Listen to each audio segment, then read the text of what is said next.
بسم اللہ الرحمن الرحیم۔ السلام علیکم ورحمۃ اللہ وبرکاتہ۔ رمضان کا دوسرا عشرہ مغفرت کا ہے۔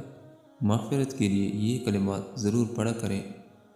رمضان کے دوسرے عشرے میں مغفرت ہوتی ہے اور اللہ تعالیٰ امت مسلمہ کی مغفرت فرماتا ہے، اس لیے آپ نے اپنی مغفرت کے لیے یہ کلمات اور یہ دو دعائیں ضرور پڑھی ہیں۔ اور وہ دو دعائیں یہ ہیں: نمبر 1، استغفر اللہ ربی من کل ذنب واتوب الیہ۔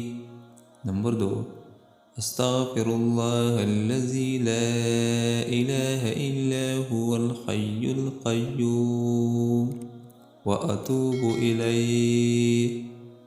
رمضان کے دوسرے عشرے میں مغفرت کے لیے یہ دو دعائیں ضرور پڑھا کریں، انشاءاللہ اللہ تعالیٰ مغفرت فرما دے گا۔ اللہ تعالیٰ اس پہ عمل کرنے کی توفیق نصیب عطا فرمائے، آمین ثم آمین۔